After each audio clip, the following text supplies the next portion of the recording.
Prajurit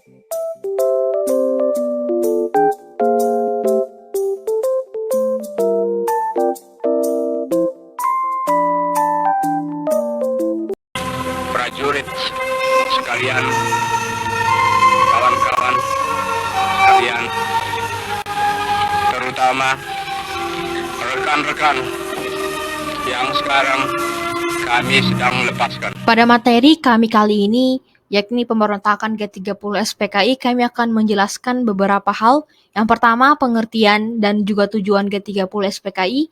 Yang kedua, latar belakang dan juga faktor-faktor terjadinya G30 SPKI. Yang ketiga, yakni kronologi kejadian. Yang keempat, dampak peristiwa G30 SPKI. Yang kelima, yakni penumpasan. Dan yang terakhir, yakni kesimpulan dari materi kami. Pemberontakan G30 SPKI adalah sebuah peristiwa yang terjadi pada tanggal 30 September 1965. Sebuah gerakan yang memiliki tujuan untuk menggulingkan pemerintahan Presiden Soekarno serta mengubah Indonesia menjadi negara yang menerapkan sistem komunis.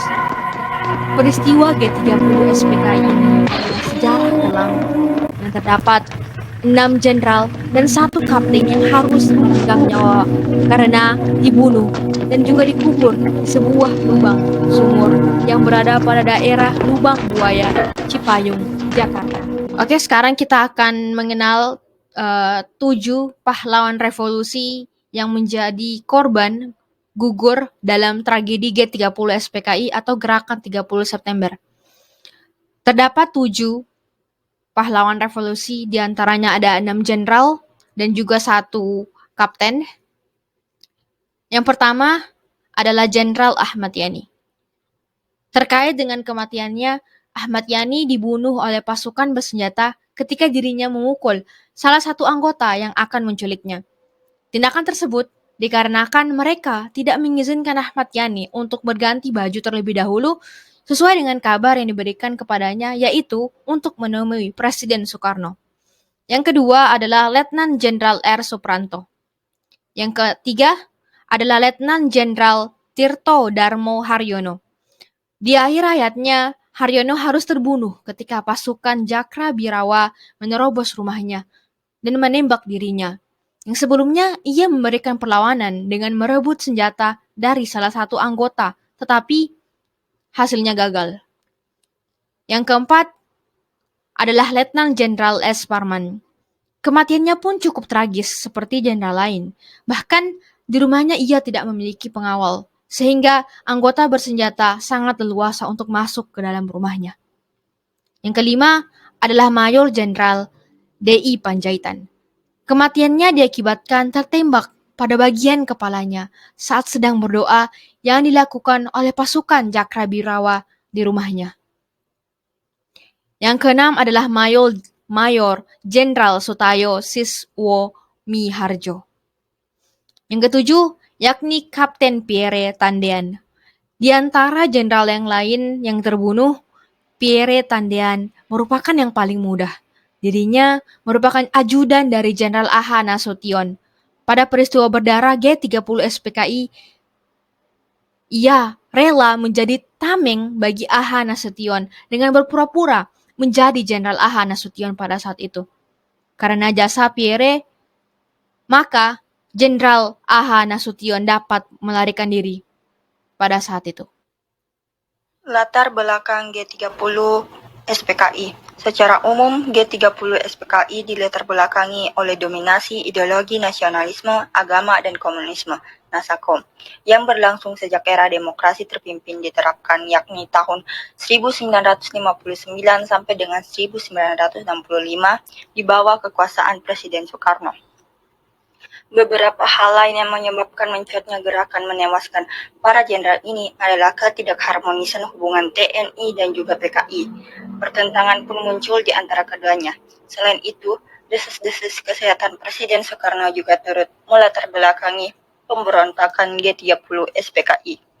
Itulah sejarah G30 SPKI. Setelah gerakan tersebut berhasil ditumpas, muncul berbagai aksi dari kalangan masyarakat untuk membubarkan PKI. Faktor penyebab terjadinya peristiwa G30 SPKI pada 30 September sampai 1 Oktober 1965 yaitu 1. Dominasi ideologi Nasakom. Ideologi Nasakom atau nasionalisme, agama, dan komunisme ketika masa Presiden Soekarno diberlakukan dengan seimbang sejak masa demokrasi terpimpin 1959 sampai 1965. 2. Pertentangan PKI dan TNI. Hubungan yang terjalin antara PKI dan TNI kurang baik yang diawali oleh pembentukan Angkatan Kelima atas inisiasi PKI. Pembentukan tersebut ditentang oleh TNI Angkatan Darat sehingga membuat hubungan keduanya semakin tidak harmonis. 3. Kondisi ekonomi Indonesia. Pada 1965, keadaan ekonomi Indonesia berada dalam masa keterpurukan. Kenaikan inflasi sebesar 650% membuat rakyat menjadi ragu akan kepemimpinan Presiden Soekarno. Dan yang terakhir adalah keterlibatan Amerika Serikat. Kronologi kejadian. Pada Kamis 30 September 1965 malam, PKI melakukan gerakan untuk merebut kekuasaan.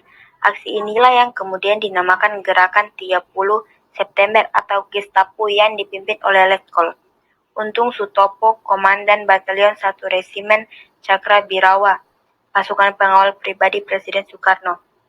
Kronologi peristiwa G30 SPKI dimulai dengan kasus penculikan 7 jenderal oleh sekelompok pasukan. 3 dari 7 jenderal yang ditargetkan telah dibunuh di rumah masing-masing, yakni Ahmad Yani, MT Haryono, dan DI Panjaitan. Ketiga target lainnya, yakni Suprapto S. Parman dan Sutoyo, ditangkap dalam keadaan hidup. Target utama lainnya, Abdul Haris Nasution, berhasil meloloskan diri dari kejadian tersebut.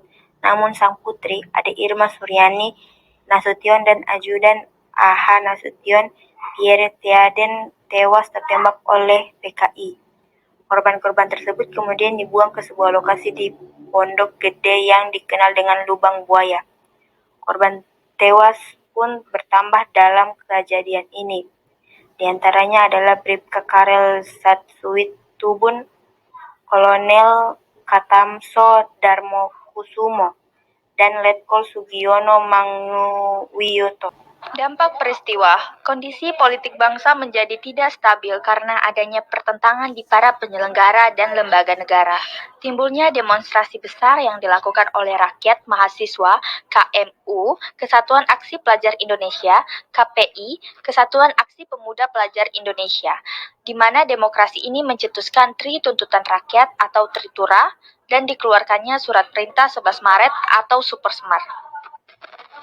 Supersemar ini memberikan kewenangan pada Soeharto untuk menertibkan keamanan dan kelancaran pemerintahan. Pelarangan organisme dan partai berhaluan Marxisme, Leninisme, dan Komunisme hingga saat ini. Untuk mengikis sisa gerakan G30 SPKI, dilakukanlah sejumlah operasi penumpasan yaitu 1. Operasi Merapi di Jawa Tengah yang dipimpin Kolonel Sarwo Edi Wibowo dan dilakukan RPKAD. 2. Operasi Trisula di Blitar Selatan, Jawa Timur yang dipimpin Maijen M. Yasin dan Kolonel Witarmin dan dilaksanakan Kodam 8 Brawijaya. 3. Operasi Kikis di perbatasan Jawa Tengah dan Jawa Timur. Operasi penumpasan G30 SPKI dilancarkan mulai tanggal 1 Oktober 1965. Operasi ini dipimpin oleh Soeharto yang pada waktu itu menjabat sebagai Panglima Komando Strategis Angkatan Darat atau Pangkostrat. Soeharto mengambil alih Komando Angkatan Darat karena belum ada kepastian nasib Letjen Ahmad Yani yang pada waktu itu merupakan Menteri Panglima Angkatan Darat. Di samping itu, Kolonel Sarwo Edi Wibowo yang menduduki posisi Komandan Resimen para Komando Angkatan Darat mengumpulkan pasukan lain termasuk Divisi Siliwangi dan Kavaleri. Kesimpulan dari materi kami yaitu G30 SPKI merupakan sebuah peristiwa kudeta yang dilakukan oleh Partai Komunis Indonesia atau PKI pada tanggal 30 September 1965. Peristiwa ini didalangi oleh DN Aidit. Dalam peristiwa ini setidaknya ada 7 korban petinggi militer bangsa Indonesia yang tewas dengan cara yang sangat tidak manusiawi. Gerakan 30 September selain dilakukan untuk mengkudeta pemerintahan saat itu, juga bermaksud untuk menjadikan bangsa Indonesia menjadi berideologi komunis atau tidak berketuhanan. Sekian materi dari kami, lebih dan kurangnya kami mohon maaf. Terima kasih sudah menonton video ini. Wassalamualaikum warahmatullahi wabarakatuh. Bye.